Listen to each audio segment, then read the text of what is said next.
Na utilização do terminal de qualquer sistema operacional Linux, como o Ubuntu, o aparecimento do caractere cifrão no prompt de comando significa que o usuário que esteja conectado é o superusuário root. Certo ou errado? Olha só, pessoal, uma questão bem interessante.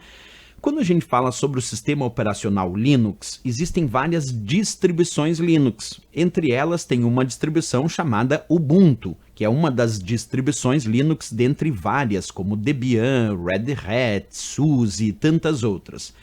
Em todas essas distribuições Linux, nós temos uma regra básica para identificar o que chamamos de usuário ou superusuário. Professor, quem é o superusuário root que está citado ali na questão? O superusuário é o administrador do sistema. Então nós dividimos o Linux em usuários comuns e superusuário, que é justamente o administrador do sistema, é aquele que tem poderes de administração, inclusive sobre os outros usuários.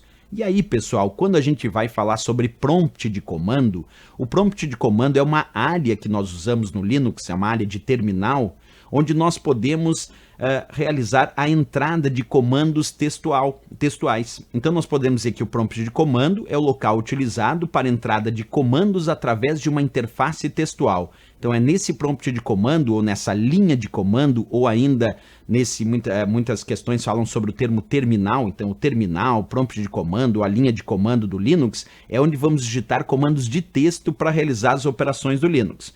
Quando a gente tem uma distribuição, como a distribuição Ubuntu, que estava citado aí na questão, esse aqui é o exemplo da distribuição Ubuntu Linux, é o Linux Ubuntu, que é uma das distribuições. E aqui eu acabei de abrir justamente o prompt de comando do Linux, que é o terminal do Linux, onde eu vou digitar comandos textuais. E percebe que no meu caso ali está aparecendo o cifrão. Observa, antes ali de eu começar a digitar os comandos, até vou ampliar para vocês, ó, percebe, aparece ali um cifrão.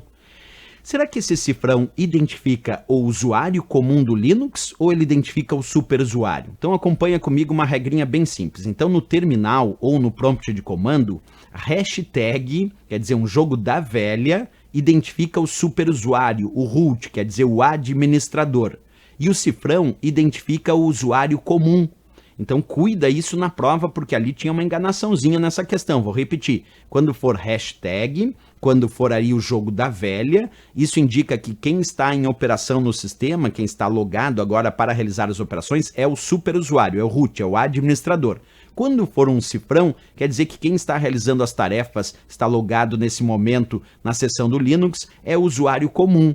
Percebe que no meu caso ali, ó, tem um cifrão. Então eu estou realizando as operações do Linux como usuário comum, não como superusuário, porque se fosse superusuário seria um jogo da velha, seria hashtag. Então voltando à questão, ela disse aqui, ó, o aparecimento do caractere cifrão no prompt de comando significa que o usuário que esteja conectado é o superusuário root. Não, errado. Isso significa que quem está conectado é o usuário comum. É o usuário comum, não é o superusuário, não é o root. O superusuário não seria cifrão, seria hashtag, como eu coloquei ali, seria um jogo da velha. Percebe que nessa questão o CESP quis fazer uma pegadinha aí na identificação desses símbolos que identificam o usuário comum e o superusuário na operação do Linux e das suas distribuições, como no caso aí da distribuição Ubuntu através do prompt de comando. Então errado a questão, mas bem interessante, é um novo aprendizado importante aí para a prova.